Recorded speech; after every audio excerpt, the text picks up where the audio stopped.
Hello everyone. आज अपनी civil Brewster series के अंदर एमसीक्यू जो अपन सीरीज चला रहे थे, एमसीक्यू क्वेश्चन कर रहे थे सॉइल मैकेनिक्स के, उसकी अपनी नेक्स्ट क्लास है ये। इस क्लास के अंदर अपन जो डिस्कस करने वाले हैं वो सीपीएच एनालिसिस और इफेक्टिव स्ट्रेस जो चैप्टर है उसके कुछ क्वेश्चन डिस्कस करने वाले 30 क्वेश्चन जो प्रीवियस ईयर एग्जाम्स में अंदर आए हुए हैं, तो उससे थ्रू अपन कुछ कॉन्सेप्ट भी समझेंगे। ठीक है, स्टार्ट करते हैं अपनी क्लास। तो सबसे पहला क्वेश्चन है अपना, an artesian aquifer is one where. देखो क्या होता है एक्यूफर, क्या होता है सबसे पहले समझो आप।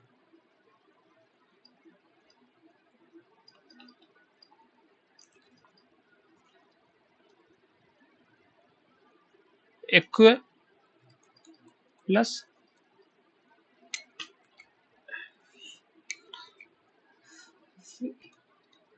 एक्यूफर, एक्यू मतलब तो वाटर, ठीक है, और इसका fer means to carry, to carry. कुछ नहीं, एक्यूफर क्या होता है कि सॉइल मास या फिर रॉक, इनकी लेयर्स होती है जिनके अंदर वाटर क्या होता है, स्टोर होता है, स्टोर या फिर स्टोरेज, स्टोरेज और ट्रांसमिट। जब जरूरत पड़ती है तो ये ट्रांसमिट भी होता है वाटर। तो स्टोरेज और ट्रांसपोर्टेशन जो होता है ना वाटर का, इन लेयर्स के थ्रू होता है, एक्यूफर लेयर्स के, ठीक है, उसको बोलते हैं एक्यूफर। ठीक है, और पोरस और परमेबल होते हैं, ताकि पोरस होंगे तभी ये लेयर्स, इनके अंदर वाटर जो है स्टोर हो पाएगा। ठीक है, इनके वर्ड्स के अंदर। ओके, और उसके अंदर भी कुछ टाइप्स के होते हैं। देखो सबसे पहले होता है confined aquifer.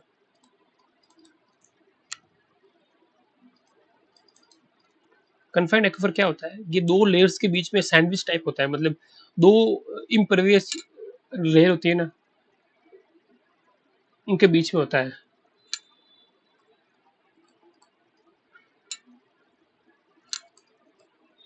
Sandwich between two impervious layer, दो इम्परवियस लेयर के बीच में ये सैंडविच होता है, वो कन्फाइंड एक्यूफर होता है। सबसे नीचे थोड़ा ये डेप्थ के अंदर होता है। दूसरा होता है confined aquifer, unconfined, unconfined aquifer. ये क्या होता है, ये एकदम ऊपर ही होता है, शैलो डेप्थ के ऊपर होता है, ऊपर ही, मतलब ग्राउंड लेवल के थोड़ा सा डेप्थ के अंदर होता है, और ये ओपन टू एटमोस्फेयर होता है, मतलब upper surface, upper surface open to atmosphere. ठीक है, ये दो दो टाइप के होते हैं, और कुछ और भी होते हैं टाइप्स के एक्यूफर होते हैं। जैसे एक होता है एक्वे एक्वेक्लूड। ये तो क्या होता है कि ये जो, ये पोरस तो होता है बट इम्परमेबल होता है।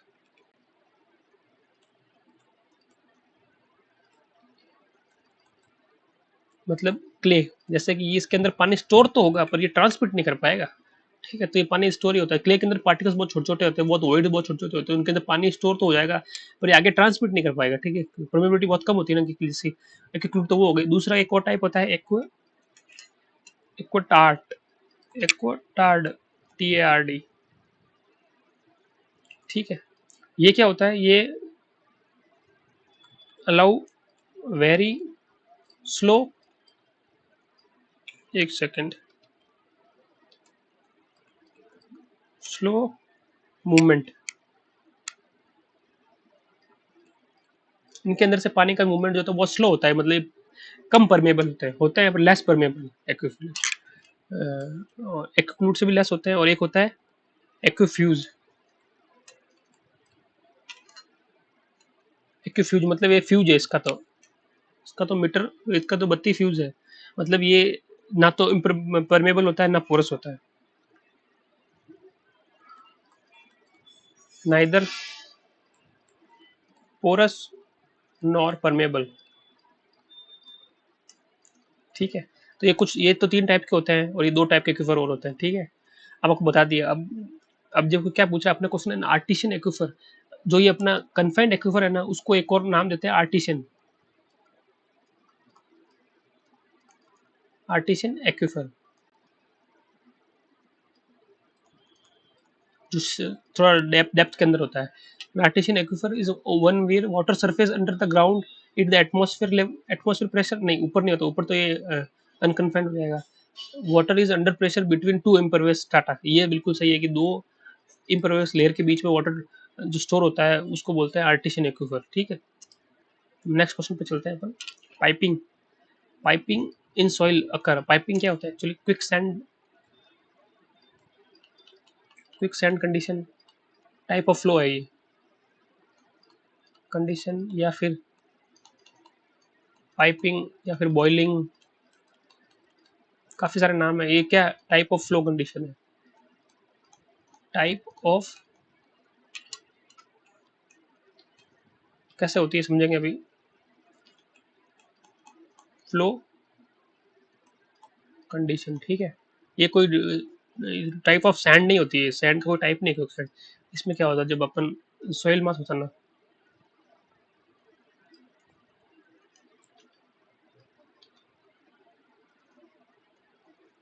इसके अंदर सैंड होती है, यहाँ पे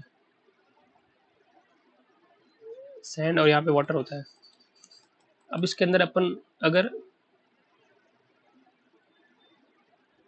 अगेंस्ट द ग्रेविटी अगर इसमें अंदर वाटर फ्लो करेंगे, मतलब कि एक सेकंड,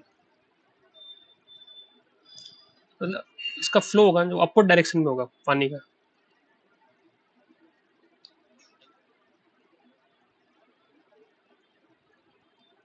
अगर इसके अंदर नीचे से पानी प्रोवाइड करें यहाँ,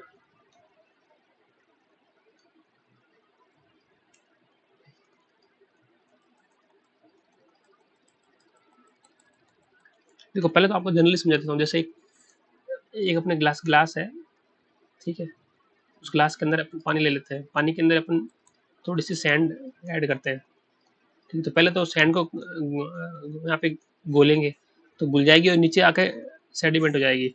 फिर अपन इस सैंड के अंदर नीचे से अगर एयर सप्लाई करते हैं नीचे से, तो क्या होगा, वो सॉइल एयर के साथ ऊपर उड़ के ऊपर जाएगी, तो वो अपनी क्या एज ए लिक्विड बिहेव करेगी सॉइल। ठीक है, तो इस टाइप होता है कुछ कंडीशन। क्या होता है, अपन सॉइल मास के अंदर अगर अपवर्ड डायरेक्शन के अंदर वाटर फ्लो करवाते हैं तो उससे क्या होता है, इसका सीपेज, इसका जो पिजोमेट्रिक हेड होता है ना, पिजोमेट्रिक हेड, वो एकदम इंक्रीज हो जाता है। ठीक है,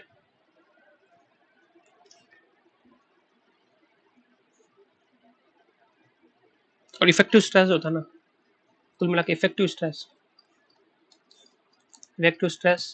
रिड्यूस हो जाता है एकदम जीरो के बराबर लगभग। ठीक है, इफेक्टिव स्ट्रेस, अब इसका सीपेज प्रेशर बहुत बढ़ जाता है, ऊपर जब पानी सप्लाई करता है तो वो सॉइल जो होता है ना बिहेव लाइक लिक्विड होती है और फिर वो पानी के साथ साथ ऊपर फ्लो करने लग जाती है। तो सबमर्ज वेट होता है ना सॉइल का, सबमर्ज वेट ऑफ सॉइल बराबर हो जाएगा सीपेज प्रेशर के, सीपेज प्रेशर के, जो पानी का जो प्रेशर लगाएगा ना पानी, उसका प्रेशर सबमर्ज सॉइल के बराबर हो जाएगा और इफेक्टिव स्ट्रेस जीरो हो जाएगा, तब इस क्विकसैंड कंडीशन अकर होती है। ठीक है, जैसे मैंने बताया ना आपको, पानी का इधर के बॉइलिंग करते हैं, ऊपर जब नीचे से प्रोवाइड करेंगे एयर, तो ये ऊपर पानी सॉइल के पार्टिकल ऊपर उड़ के चले जाएंगे, मतलब ऊपर फ्लो करने लग जाएंगे। ठीक है, उनका इफेक्टिव स्ट्रेस बहुत कम है। अब इसमें क्या है, अब इसके जो सबमर्ज वेट होता है ना, सबमर्ज वेट जैसे कि जो भी डेप्थ का है ये है, और इनको गामा सबमर्ज, गामा से submerge equals to gamma dash. अब सीपेज प्रेशर क्या होगा, seepage head into gamma W. Seepage head कितना होता है यहाँ पे, आई जेड गामा डब्ल्यू। अभी आई जेड कैसे हुआ, क्रिटिकल हाइड्रोलिक ग्रेडियंट क्या होता है, hydraulic gradient head loss per unit length, तो यहाँ पे आई बराबर head loss per unit length, तो यहाँ से, और लेंथ अपनी यहाँ पे जेड है, ये डेप्थ, तो ये सीपेज हेड हो जाएगा यहाँ पे आई जेड गामा डब्ल्यू, तो बराबर जेड इंटू गामा डैश। तो यहाँ से जेड जेड जेड कट जाएगा, तो ये आई बराबर क्या हो जाएगा, gamma dash upon gamma W. ठीक है, ये हो जाएगा। गामा डैश अपन गामा डब्ल्यू क्या होता है एक्चुअली? गामा डैश का जो अपना फॉर्मूला होता है ना, फर्स्ट चैप्टर के अंदर पढ़ा था, G minus one gamma W upon one one plus E, और ये गामा डब्ल्यू ऑलरेडी था नीचे, तो यहाँ से ये गामा जब कट जाएगा तो ये आई हो जाएगा, यहाँ पे क्रिटिकल हाइड्रोजन ग्रेडियंट हो जाएगा G minus one upon one plus E. ये फॉर्मूला बन जाता है अपने क्विक सेंड कंडीशन का, जो पाइपिंग और बॉइलिंग होती है इसमें क्रिटिकल हाइड्रोजन ग्रेडियंट क्या होता है, ये आईसी, ठीक है। इसको पाइपिंग ग्रेडियंट भी बोलते हैं, ठीक है।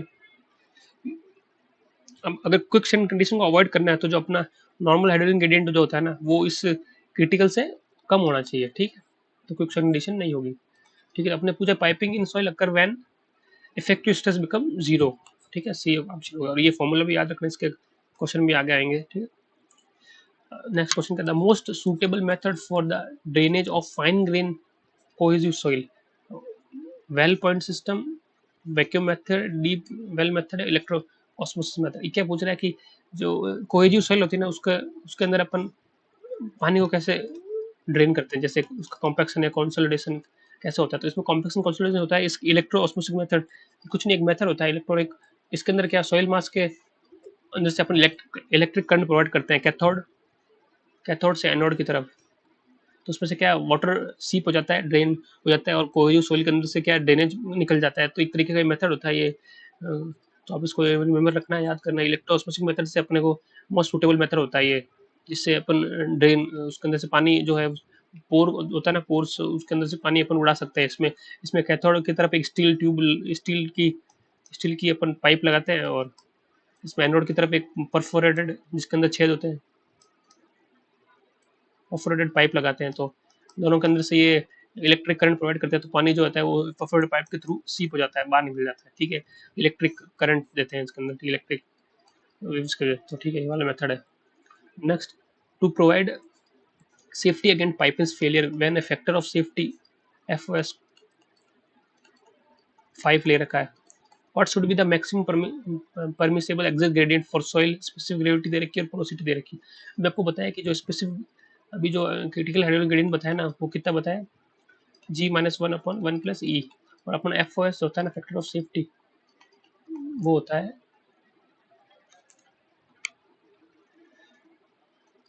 IC upon critical hydrogen gradient, critical upon hydrogen gradient, ठीक है। तो अपने क्वेश्चन में क्या पूछा, जी की वैल्यू दे रखी है अपने को, जी 2.5 दे रखा है, और पोरोसिटी पोरोसिटी दे रखी है अपने को 0.35, ठीक है। सबसे पहले अपन हाइड्रोजन ग्रेडियंट निकालते हैं, ठीक है।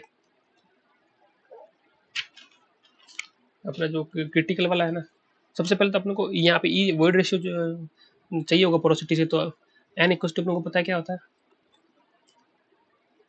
ई, अपने को ई निकालना है, सॉरी एन नहीं, एन तो अपने को दे रखा है, अपने पास दो फॉर्मूले होते हैं ना, N equal to E upon one plus E, और E equal to N upon one minus N, तो अपन ये वाला लगाएंगे, अपने को ई निकालना है, तो ई वॉइड रेशियो होता है 0.35 अपॉन वन माइनस 0.35, तो यहाँ से अपने वॉइड रेशियो जो है वो आ जाएगा 0.538, इसको यहाँ रख देंगे अपन, जी के 2.5 माइनस वन अपन जी माइनस वन, वन प्लस 0.538, तो यहाँ से अपना जो IC है वो आ जाएगा 0.975, ठीक है।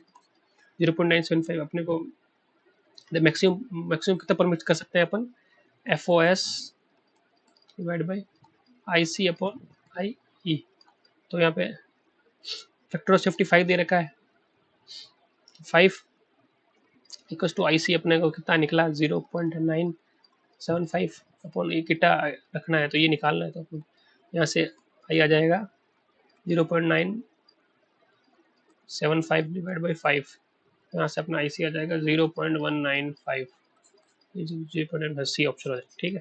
तो ये वाला फॉर्मूला अपने को याद रखना है, G minus one upon one plus E, और एक फैक्टर ऑफ सेफ्टी क्या होता है, critical hydrogen gradient upon hydrogen gradient permissible, ठीक है। Next, piping in soil occur मतलब quick sand when effective stress become zero, effective stress zero हो जाएगा तभी अपने quick sand condition upward flow में कब होती है, जब फ्लो टाइप कौन सा होता है, फ्लो डायरेक्शन क्या होती है, अपवर्ड, अपवर्ड, ठीक है। Next, in a typical deposit of submerge soil approximately depth at which intergranular pressure is equal to, मतलब अपने को यहाँ पे सबमर्ज यूनिट वेट दे रखा है, देखो सबमर्ज सॉइल का कौन से टाइप है, सबमर्ज टाइप के, तो अप्रोक्सीमेट डेप्थ बतानी है अपनी। अपने क्या होता है, देखो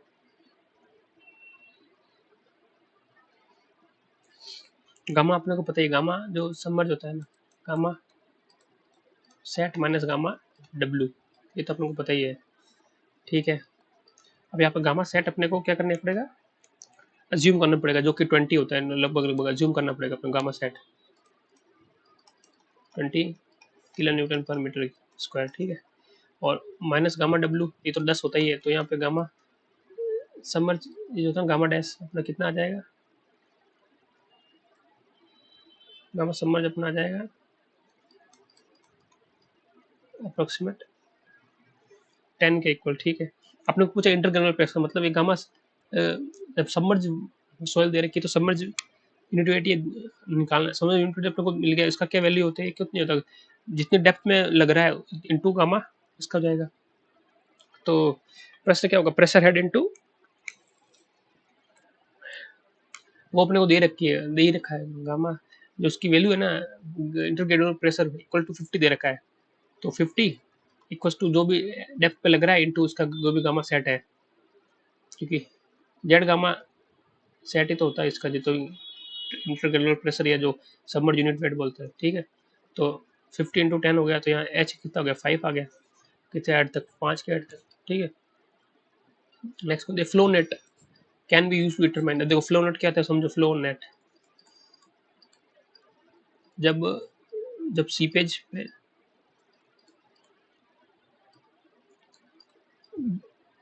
दो डायरेक्शन के अंदर होता है, ठीक है, सीपेज दो डायरेक्शन के अंदर होता है ना, तब ये फ्लो नेट वाली कंडीशन आती है।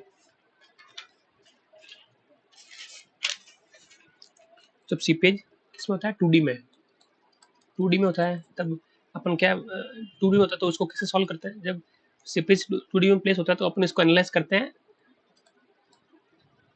Analyse by Laplace equation, Laplace equation होती है अलग अलग, ठीक है, वो होती है D two H upon D X square plus D two H upon D Y square और जीरो, ऐसी ये अलग अलग कंडीशंस होती है, तो इक्वेशंस होती है, तो इन इक्वेशंस को सॉल्व करता है ना, तो इनका जो ग्राफिकल रिप्रेजेंटेशन होता है ना, graphical representation, solution of Laplace equation of graphical representation,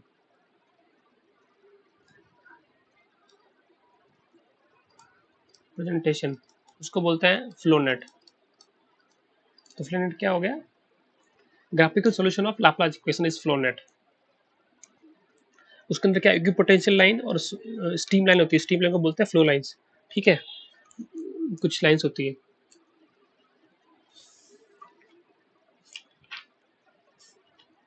कुछ टाइप का होता है, जो डैम होता है, डैम में सीपेज का एनालिसिस करते हैं ना अपन, तो उसमें कुछ ऐसे तरीके से फ्लो नेट बनता है उसका, ठीक है। ये up steam side, down steam side, ठीक है। और यहाँ पे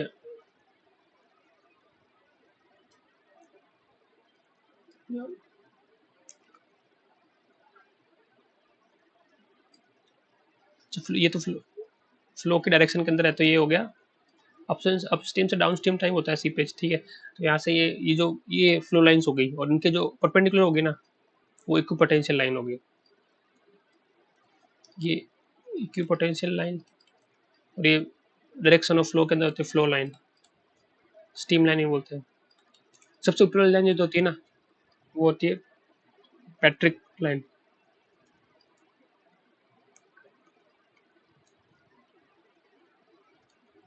पैट्रिक लाइन, ठीक है। इसी के थ्रू सीप जो और ये अपस्ट्रीम स्लोप होता है, ये वाला अपस्ट्रीम स्लोप,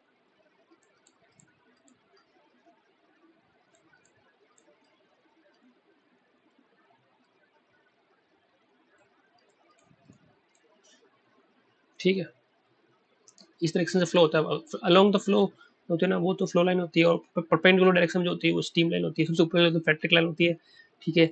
और इनके डिस्चार्ज भी होता है, इसके थ्रू डिस्चार्ज होता है ना, उसको देते हैं अपन डिस्चार्ज ऑफ फ्लोनेटिस परमेबिलिटी।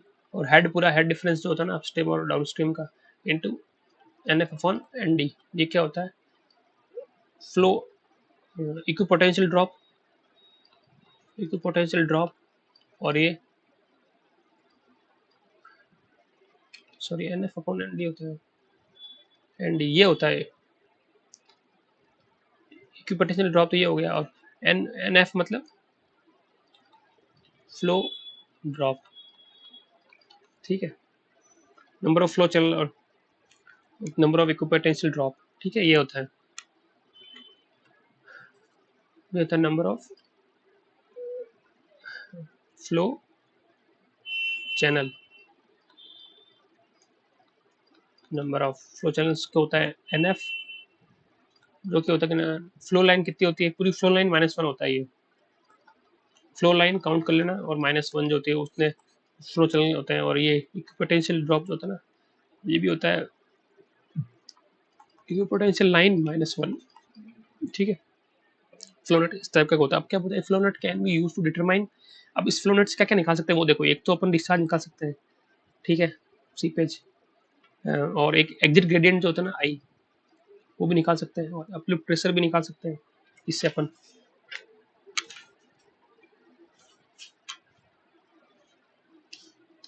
ठीक है। सीपेज डिस्चार्ज आपको बता दिया। अब इसके अंदर से अपन जो होता है ना सीपेज डिस्चार्ज के अलावा इसमें अपन एग्जिट ग्रेडियंट जो होता है ना, एग्जिट ग्रेडियंट वो भी निकाल सकते हैं। वो कितना होता है, head loss per unit length, ठीक है। और ये हेड लॉस यहाँ कितना होता है, इसमें हेड लॉस जो होता है ना कि हेड हेड का डिफरेंस। तो यहाँ पे हेड के डिफरेंस में कौन सी आएगी, वहाँ पर अपने को इक्विपोटेंशियल जितना भी हेड आया ना उसको टोटल को अपन डिवाइड कर देंगे नंबर ऑफ इक्विपोटेंशियल ड्रॉप से। तो अपना पूरा जो हेड ड्रॉप है ना पर यूनिट इक्विपोटेंशियल लाइन वो आ जाएगा, ठीक है। और अपन यहाँ पे क्या बता रहे थे, ये एग्जिट ग्रेडियंट अपन निकालते हैं इसमें, ठीक है, अपॉन आई परमिसिबल, ठीक है। एग्जिट आई, एग्जिट वाला अपने सीपेज प्रेशर भी निकाल सकते हैं। कैसे, seepage head into seepage pressure क्या होगा, seepage head, head into gamma W. तो सीपेज हेड यहाँ पे कितना होगा, एच इंटू गामा डब्ल्यू। ये सीपेज हेड बताया ना, एच इंटू गामा डब्ल्यू, ठीक है।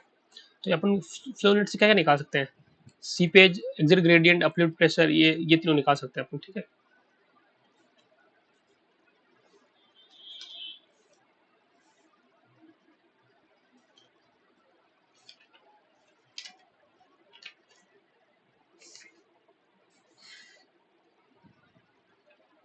Next, rise of water table above the ground surface cause equal increase in pore water pressure, equal decrease in pore water pressure, increase in pore water pressure but decrease in total water pressure।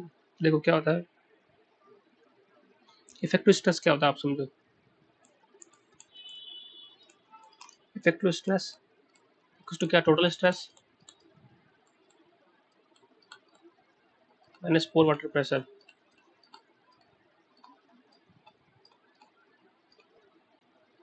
ठीक है। तो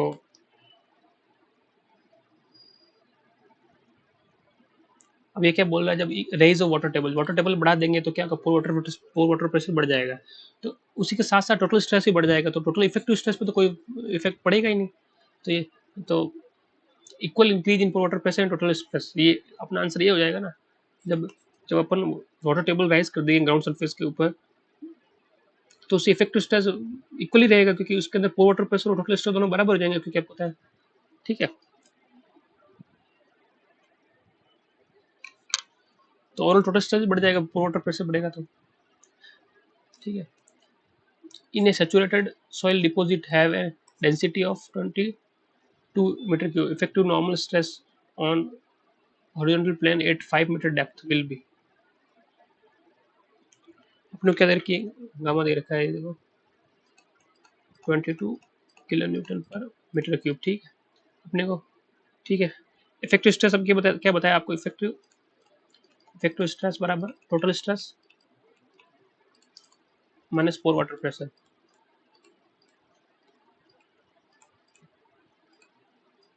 तो यहाँ पे effective stress कितना हो जाएगा, 22 into 5 दे रखी है, और पोर वाटर प्रेशर को जाएगा जो भी एस दे रखा है इंटू गामा डब्ल्यू जो कि होता है 10, ठीक है। अपन 10 कंसिडर करते हैं, तो यहाँ पे ये अपना 22 इंटू 5 माइनस 5 इंटू 10, तो ये हो जाएगा अपना 60 kilo newton per metre cube, ठीक है। 5 मीटर डेप्थ बोला तो अपने को पता ही है, ठीक है। Along A Patrick line in earthen dam pressure is atmosphere, अभी मैंने आपको देखो लास्ट क्वेश्चन में क्या बताया था, सबसे ऊपर वाली जो लाइन होती है ना, सबसे ऊपर, इसका शेप भी पैराबोलिक टाइप होता है। ये पेट्रिक लाइन के ऊपर जो होता है ना, ऊपर तो क्या होगा एटमॉस्फेयर प्रेशर, सबसे ऊपर वाली एटमॉस्फेयर, नीचे क्या होगा हाइड्रोस्टेटिक प्रेशर। तो हमेशा याद रखना पेट्रिक लाइन के ऊपर होता है atmosphere pressure, Patrick line is earthen dam pressure is atmosphere, ठीक है। इसके ऊपर प्रेशर एटमॉस्फेयर होता है, और इसके बिलो जो होता है ना वो हाइड्रोस्टेटिक प्रेशर होता है, ठीक है। The pressure in the capillary water as compared to atmospheric pressure is always less। देखो क्या होगा, वाटर जो होता है ना,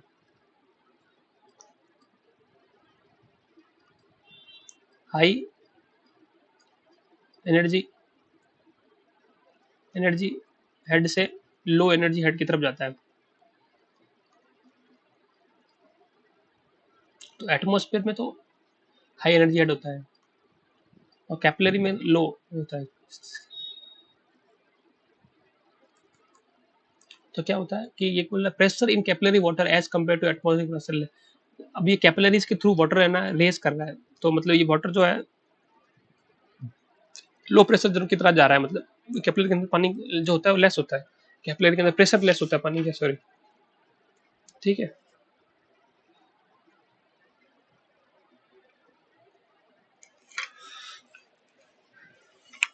ठीक, which of the following is the main cause of occurrence of quicksand condition, quicksand condition का मेन क्या है, when the void ratio of soil become 1, नहीं, व्हेन द अपवर्ड सही है, upward seepage pressure in soil become 0, upward seepage pressure नहीं, when the upward seepage pressure in soil become equal to the saturated unit weight of soil, or when the upward seepage pressure in soil become equal to the submerged unit weight of soil। ये वाला अपना जो answer ये है, मैंने क्या बताया था कि सबमर्ज यूनिट वेट जो होता है ना वो अपने इक्वल हो जाता है अपवर्ड सीपेज प्रेशर के ऊपर। सीपेज प्रेशर और सबमर्ज दोनों बराबर हो जाएंगे तब इफेक्टिव स्ट्रेस रिड्यूस टू 0 हो जाएगा, ठीक है, जब अपवर्ड फ्लो मूवमेंट होगा तब। तो ये अपना आंसर हो जाएगा इक्वल सबमर्ज यूनिट वेट और सीपेज प्रेशर दोनों बराबर हो जाएंगे तब। Which of the नहीं, the foundation soil at the top of the dam has void ratio E 0.69, specific gravity G 2.62 for safety against piping, मतलब quicksand condition safety against upward gradient must not exceed 29%, इसका 29% upward gradient मतलब IC की बात है, critical identity gradient. The value eight which quicksand condition occur, the maximum permissible upward gradient is, देखो अब अपने पहला जी -1/1 प्लस ई, तो जी देखा है 2.62 -1/1 प्लस 0.69, तो यहाँ से अपन सॉल्व करेंगे तो अपना आंसर यहाँ से कितना आएगा 0.9585, ठीक है, यह आएगा 0.95 आई सी।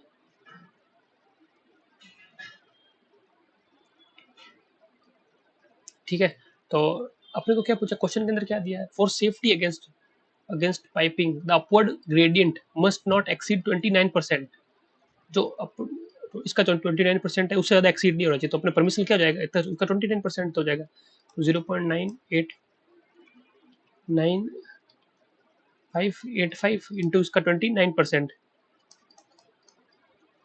तो यहाँ से अपना आंसर कितना निकलेगा 0.278, ठीक है, 0.287 sorry. Next question, A flow net drone for a weir the total head loss is 6 meter or the number of potential drop is 10. Number of potential drop, 10, length of flow path, that is 1.5 meter. The exit gradient, exit gradient पूछ रहा है अपने को. तो exit gradient क्या बताया था आपको, इसका head loss per unit length. ठीक है, तो पहले तो अपने हेड लॉस निकालते हैं. हेड लॉस कितना होगा, पूरा जो कितनी मैंने क्या बताया था, head loss delta head loss, तो टोटल जो भी हेड होगा उससे अपन इक्विपोटेंशियल ड्रॉप को डिवाइड करेंगे. तो मतलब अपना हेड है 6 मीटर, कितना तो अब 10 हो गया, तो अपना पूरा हेड लॉस इतना हो गया. तो ये अपनी वहाँ पुट कर देंगे, तो हेड लॉस जाएगा 6/10 और पूरा लेंथ जितनी दे रखी थी 1.5 मीटर के अंदर. तो यहाँ से अपना एग्जिट ग्रेडियंट निकल के आ जाएगा 0.4.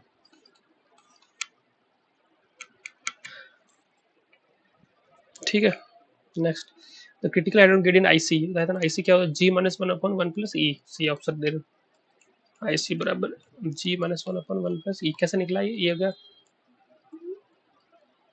Submerge weight equals to seepage pressure. Seepage pressure, ठीक है.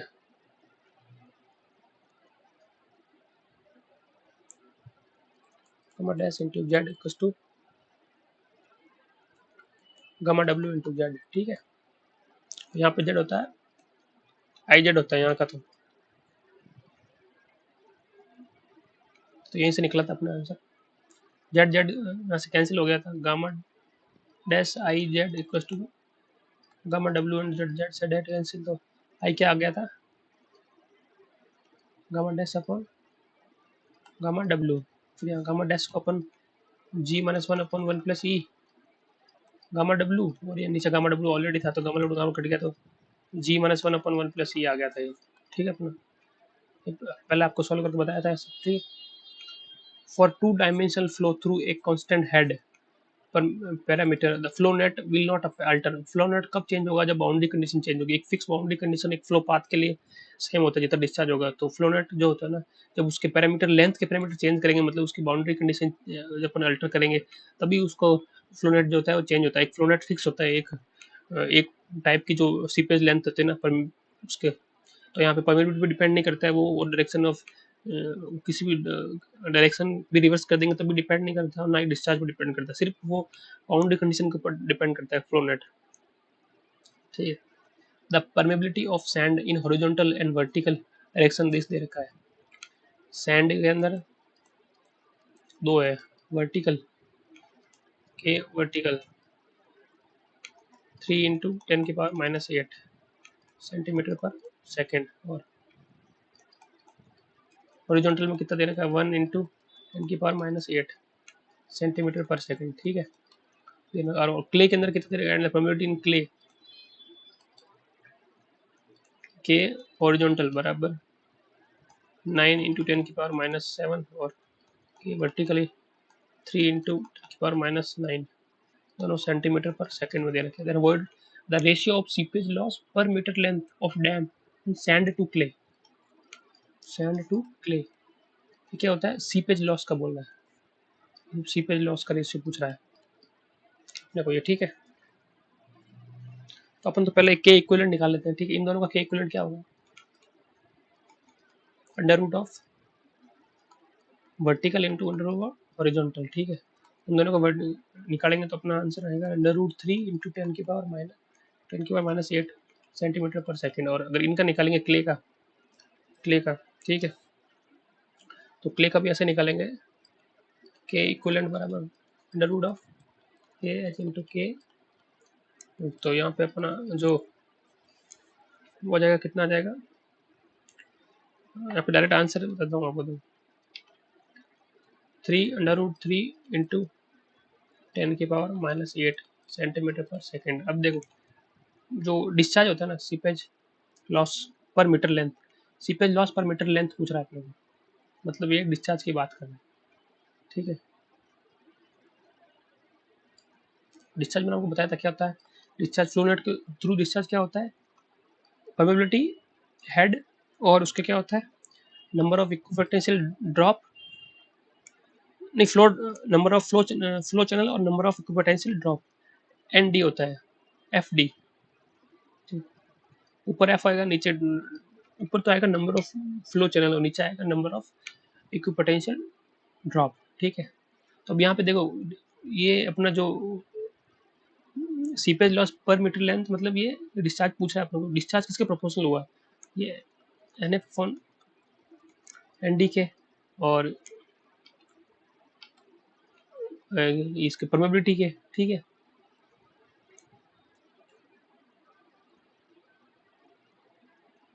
ठीक है,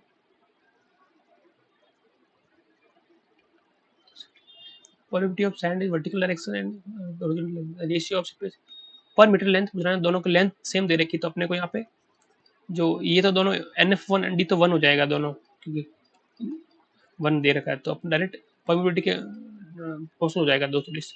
अपन डायरेक्ट परमेबिलिटी रख देते हैं के इक्वलेंट ऑफ सैंड अपॉन के इक्वलेंट ऑफ क्ले, दोनों को डिवाइड करेंगे यहाँ पे, तो अपना आंसर आ जाएगा यहाँ से 1/3, ये ऑप्शन।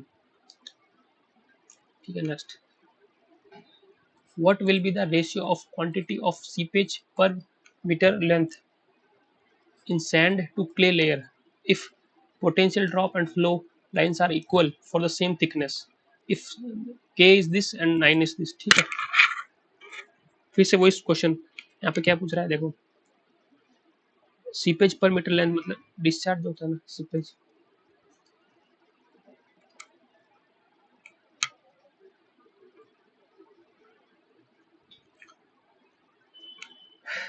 क्या बताया था आपको, के H N number of flow line upon number of equipotential drop. ठीक है, ये होता है अपना फॉर्मूला। ठीक है, अब यहाँ से अपने को दे रखा है कि सेम थिकनेस के लिए पोटेंशियल ड्रॉप और फ्लो लाइंस आर इक्वल है, तो ये तो हो गया वन, ये तो क्वांटिटी हो गई वन। ठीक है, और सेम थिकनेस दे रखी है, तो यहाँ एच बी वन हो गया। ठीक है, एट डिफरेंस वन हो गया, तो सीधा सीधा अपना जो सीपेज पर मीटर लेंथ है वो प्रोपोर्शनल हो गया परमेबिलिटी के। तो बस, तो क्या निकालना है, बस अपने को निकालनी है, तो सैंड टू क्ले निकालना है, तो पहले सैंड का ले लो, सैंड का 3 इंटू 10⁻⁻7 हो गया परमेबिलिटी अपॉन 9 इंटू 10⁻⁻7, तो यहाँ से सीधा सीधा 1/3 आ गया। ठीक है, next the critical hydraulic gradient for soil is 1, critical hydraulic gradient is 1, its saturated unit weight। अब तो पूछा है गामा सेट, गामा सेट पूछा है, तो गामा सेट क्या होता है, G plus S E gamma W upon 1 plus E. अब यहाँ एस तो 1 दे रखा है, सबमर्ज पूछा है, सेचुरेटेड है, सेचुरेटेड इसलिए S1 हो गया, तो जी प्लस ई गामा डब्ल्यू अपन 1 प्लस ई पूछ रहा है। ठीक है, अपने को सिर्फ आईसी दे रखा है, तो आईसी अपने क्या होता है पता है, आईसी क्या होता है, एक तो G-1 अपॉन 1 प्लस ई, एक तो ये होता है फॉर्मूला। ठीक है,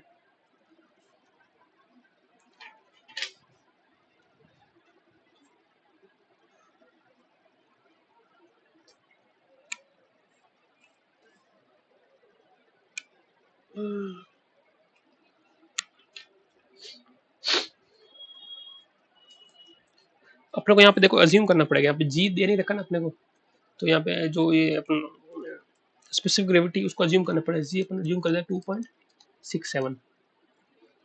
ठीक है, 2.67 यहाँ अज्यूम करेंगे, तो 2.67 माइनस 1 अपॉन 1 प्लस ई, जो जी अपॉन आई सी 1 दे रखा है, तो यहाँ से अपने को ई निकल जाएगा, यहाँ से ई निकलेगा 0.67, फिर यहाँ पे ई और जी की हेल्प से इसमें उस फॉर्मूला में रखेंगे, तो जी हो गया 2.67 अज्यूम किया, वो ई हो गया 0.67 अपॉन 1 प्लस 0.67, गामा डब्ल्यू अपन को 10 अज्यूम कर लेते हैं। ठीक है, ये 9.8 कर लो, आप इसको 9.8 कर लो, तो एग्जैक्ट है 8.1, तो यहाँ से अपना आंसर आ जाएगा 19.62 kilo newton per metre square, metre cube sorry,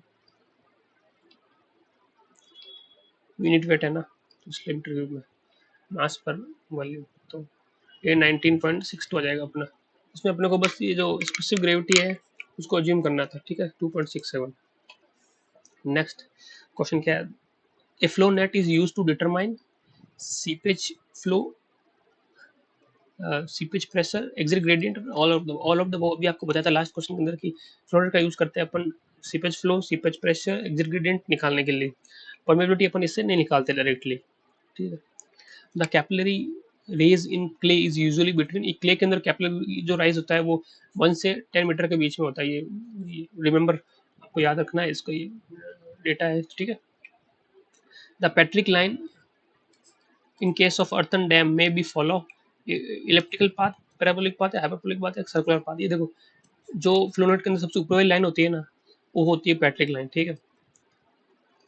वो इसका जो शेप होता है ना, वो पैराबोलिक होता है। उसके ऊपर जो होता है ना, वो एटमोस्फेयर प्रेशर होता है, प्रेशर होता है, और नीचे जो होता है हाइड्रोस्टैटिक प्रेशर होता है, ठीक है,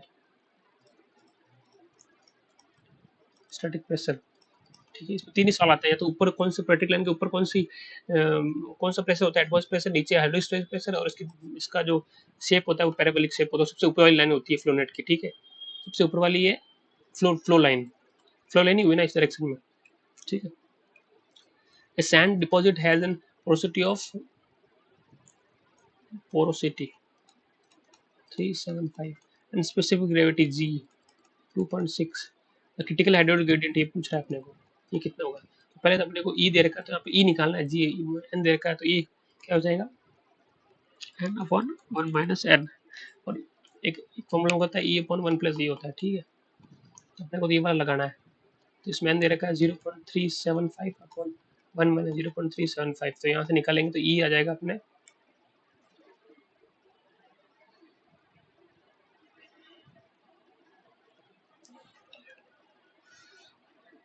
ये 0.6।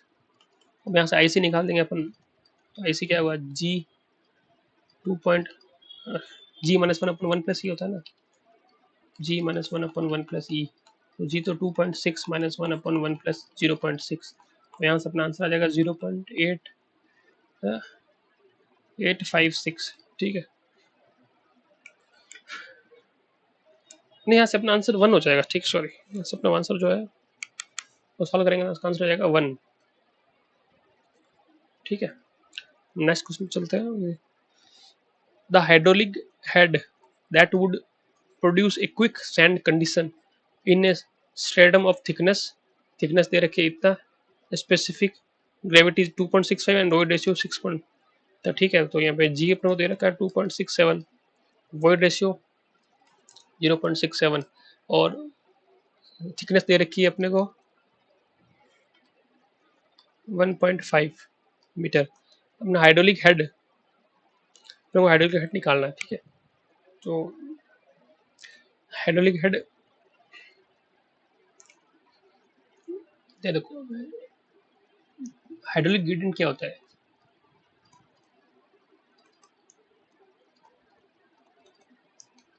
आई होता है head, hydraulic head divide by length, per unit length, ठीक है। तो अपने को ये हेड निकालना है, तो उसके लिए पहले अपना हाइड्रोलिक ग्रेडियंट निकालते हैं। तो आई क्या होगा, अपने को आई पता है अपने को, जी माइनस 1/1 प्लस ई, ठीक है। क्विक सैंड कंडीशन के अंदर ही पूछा है अपने को, तो ये अपने को पता ही है।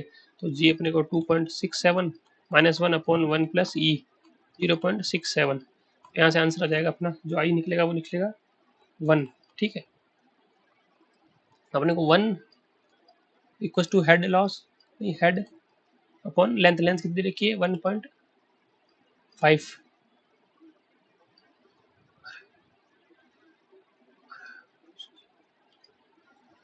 ठीक है।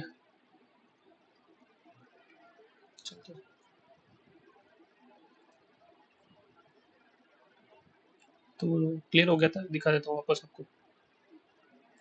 तो अपने को आई निकालना है पहले, जी माइनस 1/1 प्लस ई, इसे अपने आई निकाला था वो आया था 1, ठीक है। और अपने को क्या पता है कि हाइड्रोजन ग्रेडिंग क्या होता है, head loss per unit length. अपने को ये हाइड्रोजन हेड ही पूछ रहा है, ये हेड कितना हुआ, तो अपने को 1 इक्वल टू एच अपने निकालना है, और लेंथ कितनी दे रखी है 1.5, तो ये एच यहाँ से 1.5 आ जाएगा डायरेक्ट, तो 1.5 आंसर हो जाएगा, ठीक है। A critical hydraulic gradient in a saturated sand with water content 35% and specific gravity 2.65 सब में यही अपने एक ही फॉर्मूला है, critical hydrogen gradient IC G-1/1 + ये फर्स्ट चैप्टर के कॉन्सेप्ट घुसा के अपने को फॉर्मूला से ये पूछ रहा है, ठीक है। तो अपने को पता ही है फॉर्मूला सहवाग वाला, SE = WG। तो S अपने को दे रखा है कि ये सेचुरेटेड है, मतलब सैंड है, तो S1 हो गया, तो यहाँ से E = 0.35 और G 2.65, तो यहाँ से E कितना निकलेगा, E निकल के आ जाएगा अपने पास 0.9275। यहाँ से रख देंगे अपन, G की वैल्यू अपने कहता है 2.65 - 1/1 + 0.9275, तो यहाँ से आंसर आ जाएगा अपना 0.855, ये ऑप्शन, ठीक है।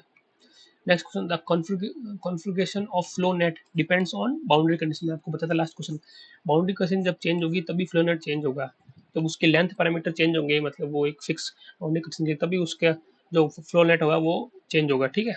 Next, the possibility of quicksand condition is when flow of water is in upward direction। upward direction के अंदर फ्लो होगा तभी वो सैंड जो है वो बिहेव लाइक ए वाटर और वो फ्लो करेगी वाटर के साथ, ठीक है।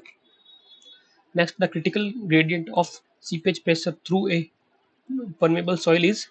अब देखो क्रिटिकल हाइड्रोजन ग्रेडियंट आपको ये पूछ रहा है, IC = G-1/1 + ये किसके ऊपर डिपेंड करता है, वॉइड रेशियो के ऊपर, ठीक है। तो directly proportional to the square root of void ratio, increase with decrease in void ratio, yes. ये जब ये कब इंक्रीज होगा, जब ये वॉइड रेशियो डिक्रीज होगा, तब ये रेसिप्रोकल में है ना, तो इनवर्सली प्रोपोर्शनल है, तो जब E डिक्रीज होगा तभी IC बढ़ेगा, ठीक है। तो अपना आंसर हो जाएगा B, ठीक है। Next, the upstream slope of an earthen dam under steady seepage condition is. कौन सा अपस्ट्रीम स्लोप होता है, तो स्लोप तो अपना सबसे पहले जो आपको क्वेश्चन में बताया था ना, पहले अपफ्लोनेट ऑप्स बनाना पड़ेगा, वो वेरियस हो गया तो फ्लोनेट ऑप्स बनाता हूँ, देखो। तो अपस्ट्रीम स्लोप तो होता है ना अपना इक्विपोटेंशियल लाइन ही होती है, देखो क्या होता है, ये डैम फ्लोनेट का, ये डाउन स्ट्रीम साइड, ये अपस्ट्रीम साइड, यहाँ पे जो फ्लो होगा ना, तो फ्लो यहाँ से होगा, ये फ्लो लाइंस बनेगी यहाँ, ठीक है। फिर इसी के परपेंडिकुलर क्या बनेगी, इक्विपोटेंशियल लाइन, सबसे ऊपर लाइन कौन होगी, पैट्रिक लाइन होगी, ठीक है। तो यहाँ पे अपस्ट्रीम स्लोप ये पूछ रहा है,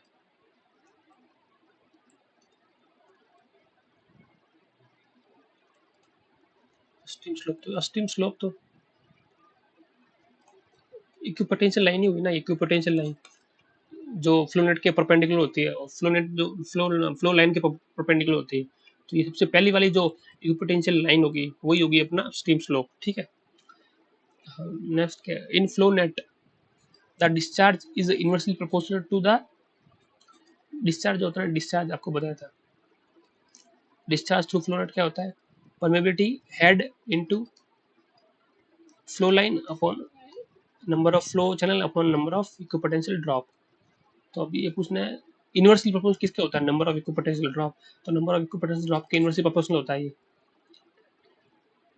FD कराता है पर बैंक में FD, तो उसे याद रख सकते हो, बैंक की FD है ये, FD करा के रख लो उसकी, मतलब डिस्चार्ज की। तो डिस्चार्ज यही होता है फ्लो रेट के थ्रू जो होता है वो permeability into head difference into number of flow channel upon number of equipotential drop, ठीक है। तो आज क्लास में इतना ही, थैंक यू। अपन आगे और जो भी अपकमिंग सॉइल्स के चैप्टर्स उसमें अपन और डिस्कस करेंगे क्वेश्चंस, ठीक है। Thank you.